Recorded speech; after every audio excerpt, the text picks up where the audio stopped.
Welcome back, Star Wars fans. We are here. Acolyte episode 4 premiered last night. I'm Connor. We've got John Bates here, Hello there. General Kenobi.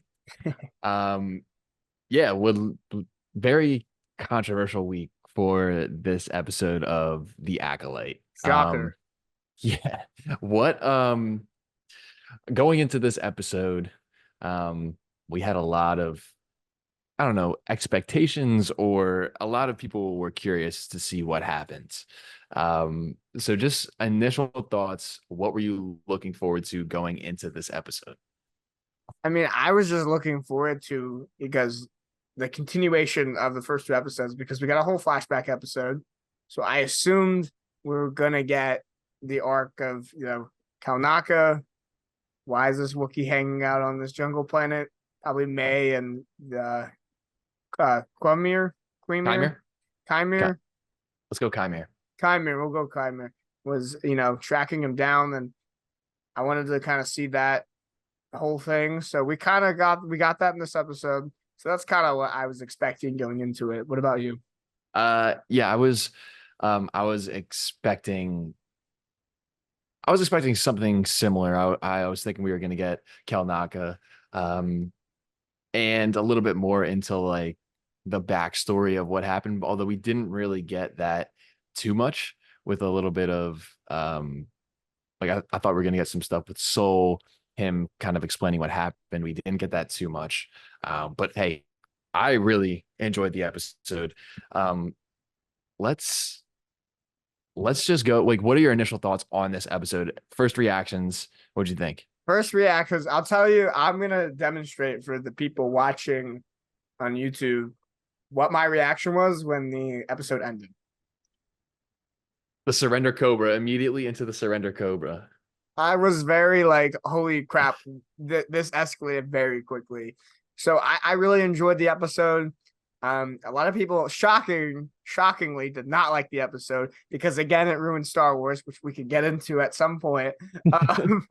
Allegedly, it ruined Star Wars. So I'm curious as to how many times Star Wars could be ruined. At this point, like I feel like it's been ruined. Allegedly, it's been ruined enough. So like, can it even be ruined anymore? I don't know. We don't know. We'll see next week when something else happens and it's ruined again. If Star Wars is ruined, then I like it ruined. Yeah, I guess. But yeah, I enjoyed the episode, man. I thought it was good. I know some people were saying it started off slow. Like I think you told me before you got started, you thought it was slow and it picked up real quick. I kind of like the mysteriousness of it. It did definitely get crazy at the end, but I kind of liked I feel like I kind of liked the pacing of the episode because you could kind of have May and Qimir going after on their mission and then the Jedi on theirs, and then kind of coming together. I don't know. I kind of liked it. So yeah, what did you think? no, I in the beginning of this episode, I found myself sometimes looking down at my phone, whether I think that since we had so much going on last episode, it felt a little bit weird to just go right back to the present and not touch on any of that stuff. But like looking back and kind of thinking about all that happened in this episode, there were a lot of character moments that we saw. Like let's take it to the beginning, when we see I guess the beginning of the episode, where the episode started. It starts with oh god, Qimir. Kalnaka. It starts with Kalnaka, Okay. the Wookiee. If you remember, it shows him like making dinner, and Yes. you can Yep. in his little hut, which by the way, it looks like the ship crashed between the two trees, and we don't know why he's there or why he's isolated himself. We find out later in the episode he's been stationed there for over a year. The Jedi can't contact him. We don't know why yet. But he's in his little hut or ship, crash ship, making dinner. You can see what looks like symbols of like the witch Symbols, yeah. from the flashback. And that's how the episode starts. So I thought that was really interesting, that symbolism there. We kind of speculated from the trailers how he might have been possessed by the witches. We don't know yet. We're gonna get maybe another flashback at some point, but I thought that was cool. The episode opened up, and then I believe the next scene was May and Qimir landing on the planet, and then also we had the Jedi. I guess not even council. I guess it's more of like it's just like a group of Jedi Masters. just Yeah, some group of Jedi Masters. Discussing what's going on for the first 2 episodes. May, who she is, how she could have been trained, that she's targeting these Jedi, and what they're going to do next. And I thought that was a very interesting conversation. yeah. What did you think of that? One of the things that I thought was super interesting from the conversation with all of the Jedi being around is that they did not even consider that these could be like Sith, like basically the only thing that they could think of is that there was a Jedi who trained another Jedi to like, or a Jedi trained May to attack. Like there's no semblance of like, hey, this could actually be the Sith. Yeah, I thought that was really an interesting and good detail. They even said, I think splinter faction was, I think, a term was used by the one Jedi. Splinter faction. Like, and even Vanestra was like, she's clearly trained by a Jedi. Just look at her movement. Right. And they keep using the term Jedi, like you said. The term Sith isn't even, it's going right over their head. It's not even, we're not even considering it. And another person in that conversation, as you may have seen, Connor's face palming right now because it has the whole Star Wars nerd fandom up in arms, because now this is how Star Wars is ruined again, by the way, guys, is that Mundi, just for some context, you guys listening probably know who Mundi is. He was in all 3 of the prequels. He was killed in Order 66. He was on the Jedi Council. I forget the name of his species, but it seems now in canon now, because he's in the show, that his species lives very long. And people are up in arms because apparently on Wikipedia, after this episode came out, they updated his age. So he, because he's in the show now, and his age before when he was born was legends. It wasn't canon. And now people are up in arms because he's in the show, and that he has a line in the Phantom Menace that says the Sith have been extinct for millennium, and people are jumping to conclusions that, oh, he knows that the Sith return. Why would he say it breaks canon? But enough of that little rant.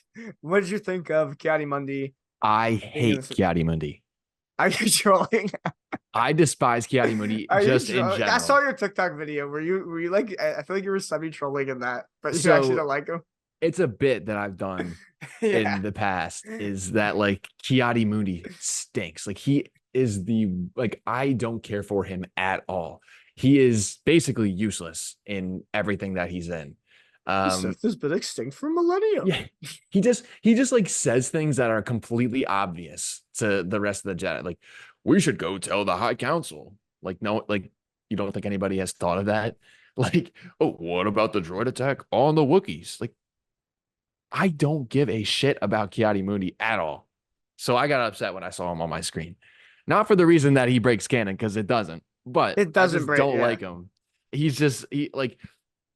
They could have put anybody else in there and I would have been fine. It makes sense that he would be. I mean, I guess it kind of does or doesn't make sense. I guess we have to see where the story goes. But as I said in my thing before, why people are so upset is that, oh, he breaks canon because he said in the Phantom Menace, the Sith have been extinct for millennium. So here, they don't know yet that the Sith have returned. So people are up in arms that, oh, this breaks canon because, oh, he knows the Sith return. But no, they didn't even say the word Sith. They don't know yet of this dark side user. Only a few. Mundi's not even on this mission. He hasn't even seen this guy with a red blade. But no, it breaks canon because he's in the show now. Because, oh, dude, here's another thing. People are up in arms that, oh, he can't be in the show. He wasn't born yet. Who cares about a background Jedi character that they're making older to kind of bring into the show to connect the rest of the trilogy? Who cares that, oh, on Wikipedia, it says he was born in 95 BBY? Shut up. Please stop. Please stop. It's not that deep, guys. Let's see where it goes. They haven't seen a Sith yet. They still think it's a Jedi. I think it's a kind of a cool inclusion that he's in this episode. Even though I know Connor hates him, but it was, I guess, to me, it's kind of cool to see prequel characters kind of that connection between the High Republic and what we know in the prequels. Yeah, Sorry, people aren't up in arms for no reason. Because something is on Wikipedia does not mean that it is canon. A lot of stuff it's is like taken from Wikipedia, legends. dude. I could go in and change the date and say he was Yeah, born in 500 BBY. right. Wikipedia has a lot of good information. Not all of it is canon information. Just because you Exactly. see under a character profile on the internet that he's 67 years old or they lived this whatever it is, that doesn't mean that in the actual canon things are different. It's never been stated how old Mundi was Yeah, ever. And it if it never has been, has. it's changed. Like it's fine. It doesn't affect the story at all. It doesn't. And they've changed canon before. Like there'll be books like the Ahsoka book. They changed that slightly for Tales of the Jedi. Tales Like of you're the gonna Jedi has done that 30 yes, million times. yes. And so has Dave Filoni, They and change he changes things. everything. They use some of these things as source material. They've done that, but canon is what we see on screen. They can change canon. Like, dude, it doesn't matter when he was born. Like, guys, calm down. Here's like, the hierarchy please. of canon. It's movies, TV shows, books, comics, and Comics. then Wikipedia. Yeah. So, dude, it's just so obnoxious how him just being in the show has the entire internet up in arms again.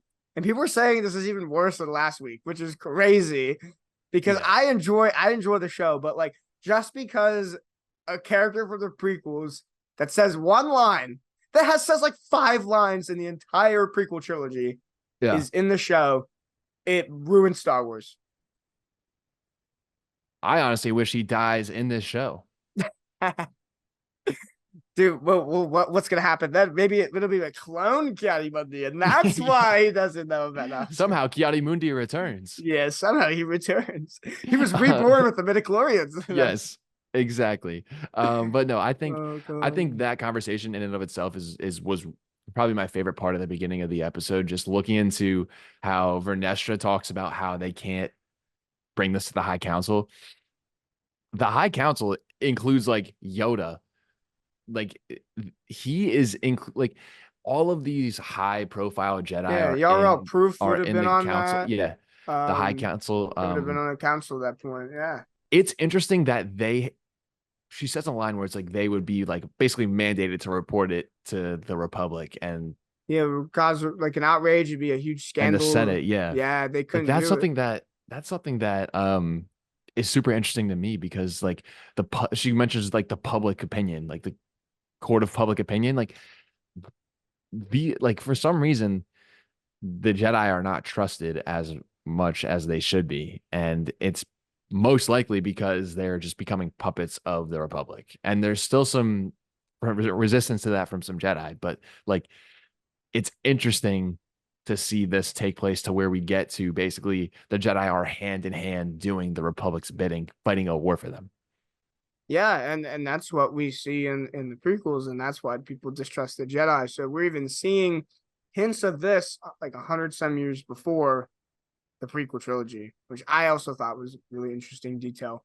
And we even saw in Tales of the Jedi with Dooku's arc. You remember on what was it, Raxus, where the those quote unquote like rebels who killed the senator and calling the Jedi puppets and stuff, like this could be planting the seed for things like that. And I find that really interesting. I thought that was a really good line. And also love how secretive the Jedi are being about this. So that could explain, guys, maybe why nobody's seen a Sith in a long time. Okay? Because they covered it up.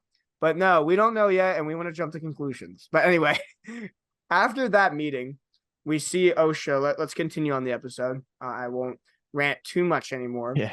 Then Master Soul meets with Vernestra, and Venestra's like, "Oh, how could you do this, Soul? You didn't tell us about this girl from 16 years ago." Like he's like, "Oh, I thought she, I thought she died." I'd love to see the flashback from Soul's perspective and maybe what he saw or what went on.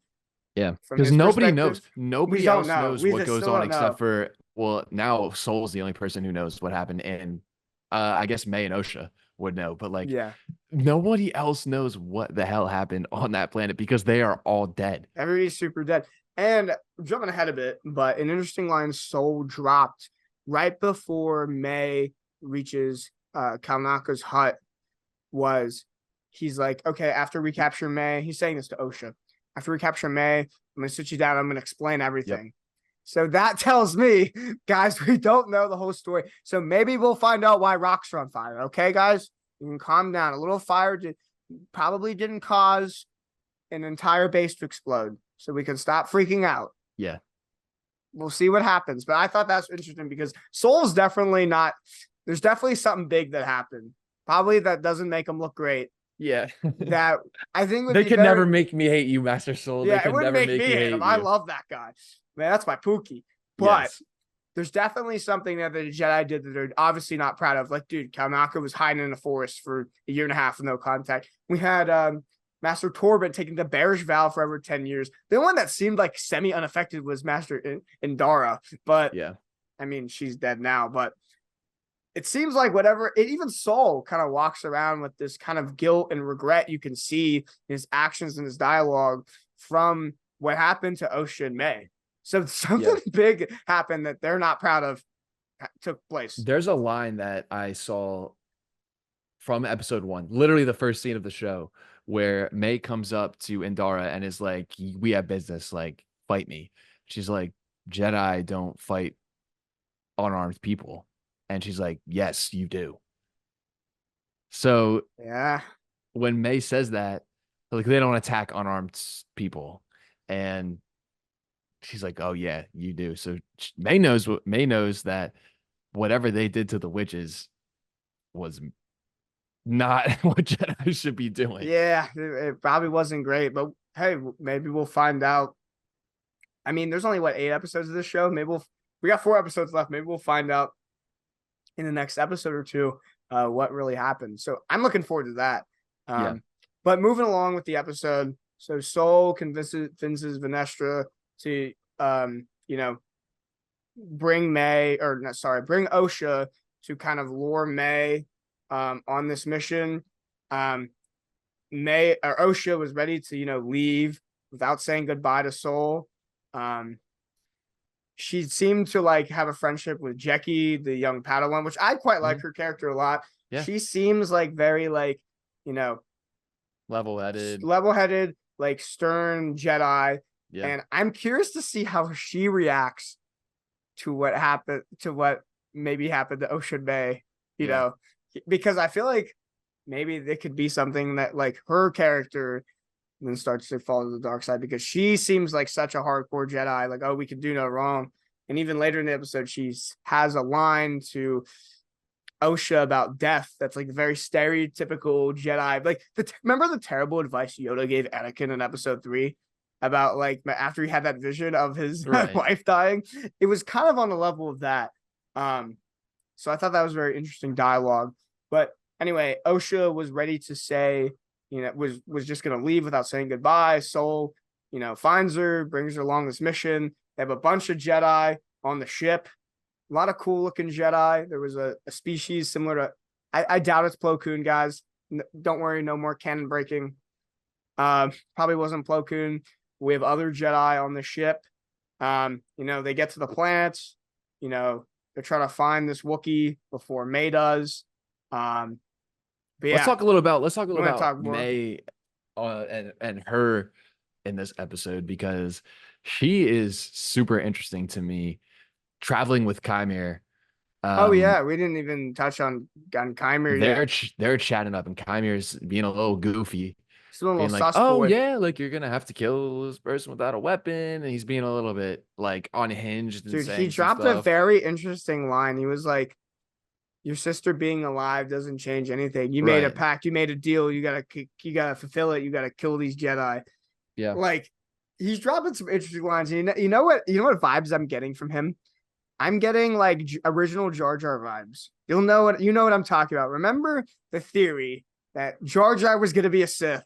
Oh yeah. Episode 1, and that Jar Jar's based off of, I forget what fighting style it is, but it's like Drunken Fist from if anybody's seen Naruto, where very lucid movements. You seem kind of clumsy, you don't know what you're doing, but you're actually very skilled. And we've already seen him kind of act goofy and stuff, but then, when May jumps him, he flipped the switch real quick. And the fact that he knew where the Wookiee was is very sus.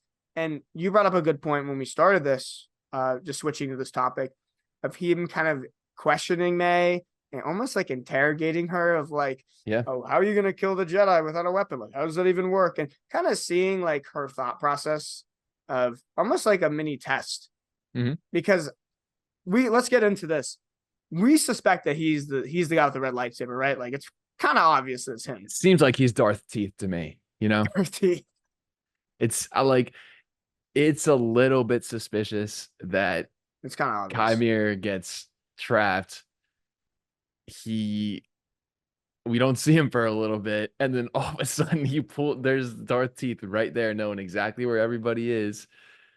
Like, has to be the master. And yeah, he has to be. I actually really like that, because the Sith use they use just like, they lie about who they are, they pretend that they're different people. Like, Palpatine was a senator. Yes. Palpatine for his entire life. Trained to be a senator, got like infiltrated, like the long game. They use misdirection and just like deception. Yeah, they use deception. That's the word I was looking for. They use deception on everybody and everything. Whether like they use it on Jedi, they use it on civilian. Like, they make you think that they're helpless. Basically, Palpatine was a helpless senator. Qimir, if he is the master, Darth Teeth, like, he has been playing such a good role on just like, woo, oh, I'm just here to help you. You know me, like, I'm stuck with him too. Like, I did this for you. Like, he collects people. Like, I'm just here too with you. Like, it makes perfect sense for him to be the master, and I hope he is, because I think that would be a good story. It would take me. I would be surprised if it wasn't him. You know what I mean? Yeah, I feel like it'd be too much of a curveball. I will admit, I kind of don't like how obvious it is that he's the Sith. I wish there was a little more mystery behind it, or like second guessing curveball.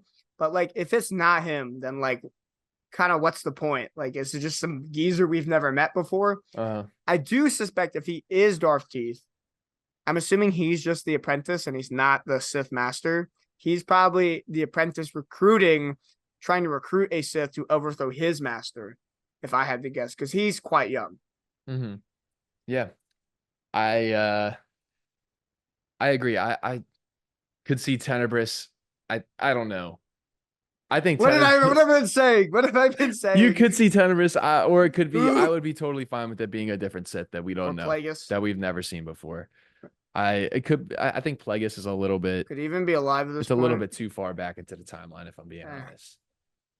But I mean, it doesn't really matter, because we don't know a lot about Plagueis in general. But you finally are on the Tenebris trade with me. I'm happy. Because then I don't know. I don't think it could be Plagueis, because then, like, Qimir, I guess maybe Qimir doesn't kill Plagueis, because eventually he has to get to Palpatine. Maybe he dies and he's like, "Oh, right. I need a new Sith apprentice." Because the way that I understand how the Sith work through the most intel that I have for the Sith is through the Darth Bane trilogy, who goes through, literally destroys all the Sith, starts the rule of two. Is that there's one point where you have to, like, your apprentice challenges you, and then you kill them or they kill you, which didn't happen with Palpatine. He's just killed him in his sleep. But in the Darth Bane trilogy, it's like an official apprentice, his apprentice, that he like just attacks him, and like they fight basically, and Darth Bane doesn't win because it's the Sith and the rule of two, and it's continued. So, yeah, I'm assuming that. I don't know who it'll be, but I'm interested to see. Yeah, I definitely suspect that Qimir is the his name just keeps changing because I can't pronounce it, but you know who I'm talking about. Yeah. That he is the apprentice, and there's definitely another Sith that we haven't met yet. So I'm excited to see that. And then just to kind of get back to the episode. So, you know, we have May and Qimir trekking through the forest. Again, it's very suspect that he even knows where the Wookiee is. And you can see even May is suspicious of that. Yeah. And May hits a point that she's like, you know what? This isn't worth it. Like, my sister's alive. This is like the only reason I was doing this. She kind of has like a waking up moment after seeing her sister. Which I found interesting because in the flashback, like, it seemed like they were close, but they argued a lot. But like, obviously there's a lot of trauma there with her twin. Like, they're connected through the Force. So that's why that bond is so strong. And again, that I need to see the flashback from May's perspective, because the fact that it changes everything tells me that from her perspective, something crazy happened that day that we haven't seen yet, and could explain why she wanted to go on this revenge spree against the Jedi in the first place, because she thought Osha was dead. Yeah. So maybe she thought the Jedi did something to her, caused her death. That's why she's on this revenge spree, wanted to even become a Sith in the first place. Yeah. Well, I mean, the line that everybody makes fun of from that last episode is like, what Osha's like, what did you do? And then May goes like, what did you do? And so something from May's perspective is different, because she obviously thinks that Osha did something, like, or the Jedi did something, or the Jedi did something. Yeah, like, it's something's not, that something is, there's a disconnect there that we haven't seen yet. So we're left to wonder. Yeah, we're definitely left to wonder. So I found that interesting that, you know, May at one point was like, oh, my sister's alive. Like, screw this crap. He's never going to find me. Which, spoiler alert, he found you.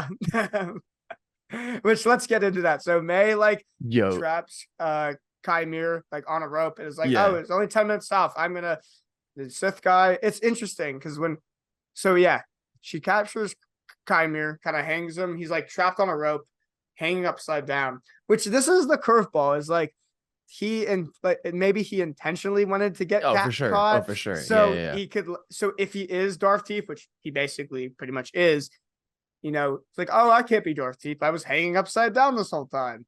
Yeah. But I found that, like, he's playing that clumsy act pretty well, and it's interesting when May is like, she says to him while he's hanging, you know, I'm going to turn myself into the Jedi, and he's like, oh, they'll put you in prison. He's like, no, they won't, after what I tell them. And then he's like, very menacingly, he'll kill you. And he's like, he won't find me out here.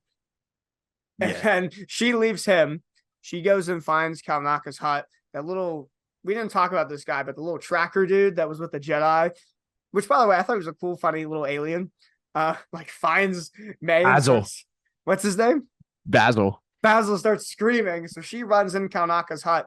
And it's like, Master Kalnaka, like, here you are. And then the second it kind of pans to him, he's like kind of slumped in the back, and you could kind of see him slumped a bit from his backside view, and you can see his like I'm assuming it's like a comm thing, is like kind of beeping on his so maybe he was trying to contact somebody. But when I saw that, I was like, oh my god, he's already dead. And again, my reaction, like we talked about earlier at the end, was like, surrender Cobra immediately. I was like, no way, dude.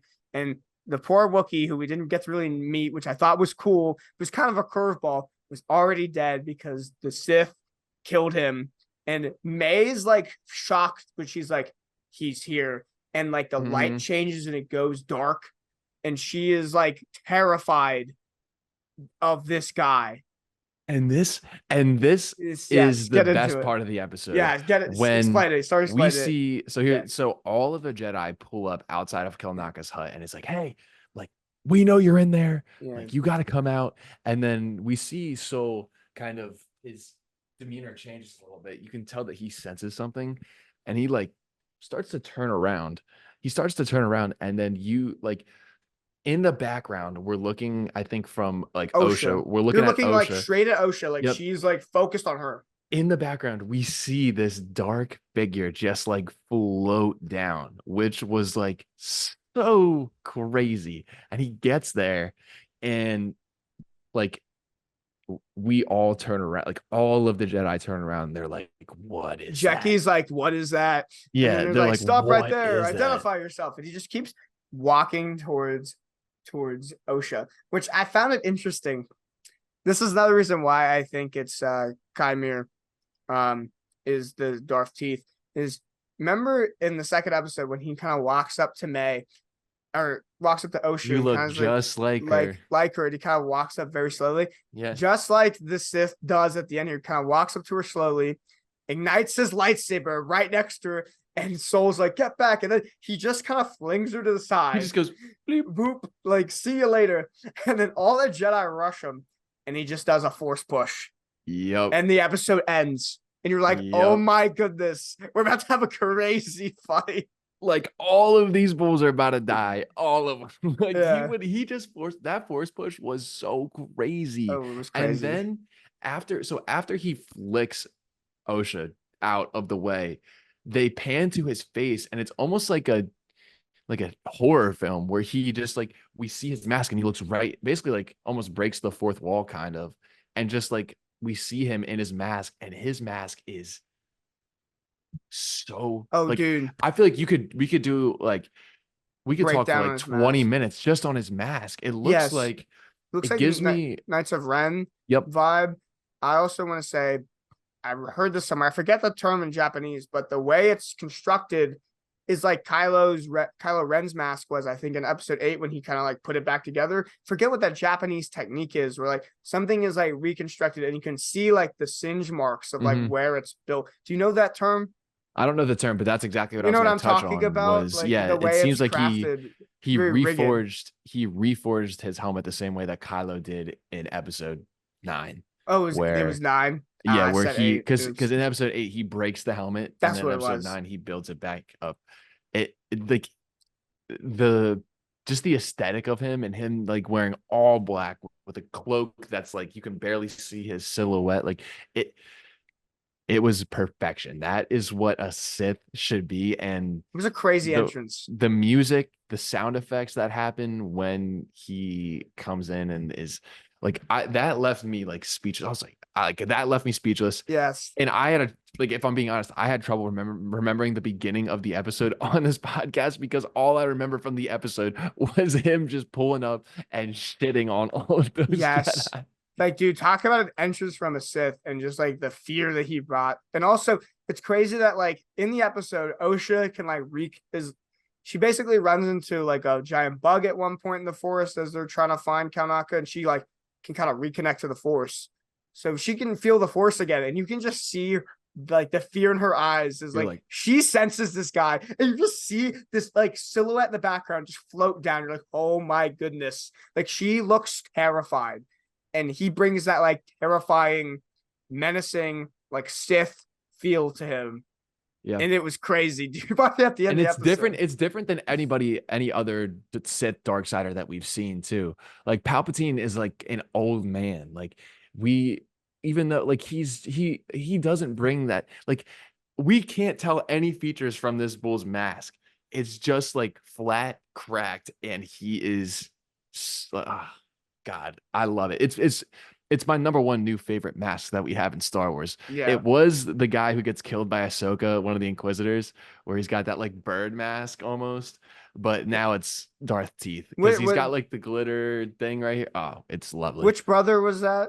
It was the one. Yeah, I don't even know. It Tales was the of one. Jedi. Tales of the Jedi. Yeah. But that's that mask is sick. I wonder if they're gonna make it. If they make it, like, that might be a easy cut. Yeah, you know, Black Series. Don't get me going on that. The Black Series has been making helmets. They made a bunch for the Mandalorian. I have a Clone Trooper helmet. Yeah, it was a very small investment of like $140, but I swear it's worth it. It's very cool. If they make one for this Sith, you might have to cop it. Yeah, now that's all I'm gonna be thinking about. I need some Funko Pops too, but that's pretty much the episode. Is, it starts off kind of slow. We kind of see May and Qimir tracking for this Jedi, the Wookiee Jedi. The Jedi are then trying to intercept and warn Kanaka of this, and also capture May. And then it ends with the Sith reveal and him force pushing everybody. And that's the episode. It cuts. So what do you think's going to happen in the next episode? Let's do like a quick. I think it's just going to start with a fight. Like, we're just going to get right into it, and some of those B-roll Jedi are gonna die. Super dead. Like, that's the interesting thing is, you know, trying to stay with canon. Like, are all these Jedi gonna die? We don't know where they're gonna go with it, but definitely some Jedi that we haven't really been named, they're super dead. Gotta be. We're way I gonna think see they'll the do Sith. it, the way I think they'll do it is all of the Jedi that we don't even know. I think they're all gonna die. I think that they're like this Darth Teeth Bull is not gonna be like, oh, we're Sith. It's just gonna be anybody can basically bleed a kyber crystal. You know what I mean? It's it's just because you have a red lightsaber doesn't make you a Sith. Just because you're a dark side user doesn't make you a Sith. And the Sith have been extinct for Inquisitors millennia were in not this Sith. mind. Exactly. They had red. The Sith have been extinct, so it's not like they're not going to go back and be like, oh, it's a Sith. We already know that they're not even considering that. It's not even crossed their mind that these people are Sith. So I think that's the way that they're going to do it. And I think it's a good way because the Jedi are ignorant at this point. Yeah, they're definitely ignorant. I'm considering that it could be a Sith. So yeah, I agree. I think the episode's gonna open up with like literally, it's probably gonna start like with the Force push. If I had to guess, it's gonna go right into it again. And then I also think in this episode, so they're gonna have a fight. I'm assuming a bunch of the Jedi are gonna die, and then I feel like it might be like a race against the Jedi to like flee this thing. Like they don't know what this It's is. gonna be a chase. It's almost gonna be like a chase. Like I feel like like a horror scene chase. like Like people are chase. gonna be dying, and they're trying to, like the Sith guy is definitely, gonna go after May. Like she doesn't want to be around this guy anymore. He's gonna try to kill her. Like, are they gonna then try to protect May? And then, whole OSHA dynamic, like her sister, like there might be some more backstory on what really happened. We might get a flashback or two. Yeah.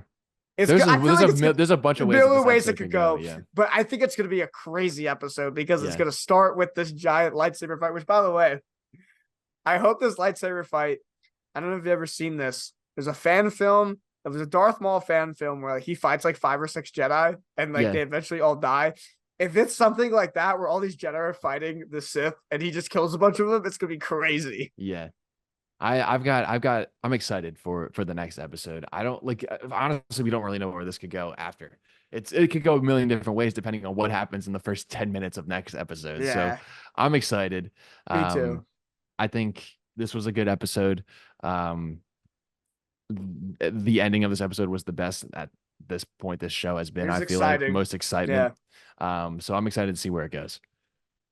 Me too. I'm really excited for where the show's going to go. Even with all the canon breaking that it's doing and ruining Star Wars, I'm all for it, I guess. I am. Hey, I can't wait. I can't wait to ruin Star Wars next week. So, oh, me too, man. It's going to be great. But yeah, we get to wrap it up then. Yeah, man. Thanks everybody for listening. If you made it this far or watching on YouTube, make sure you follow Connor on TikTok at Jedi.Connor. I guess you could follow me on TikTok as well at Daddy Sheev. I do want to say that the next 2, we're not going to be doing a podcast for the next couple of weeks. I'm going to be going away. However, I think we're going to be live streaming on TikTok after the episodes come out. So definitely tune into those. We'll be basically doing what we're doing now, just in a live format on TikTok. So yeah, check us out. We got some guests too. We can get some people to join. Yeah, we'll have some guests in there, and we'll be talking about those episodes. So definitely tune into those, and then we'll be back with the pod in a couple weeks. May the Force be with you all. May the Force be with you. Have a good one.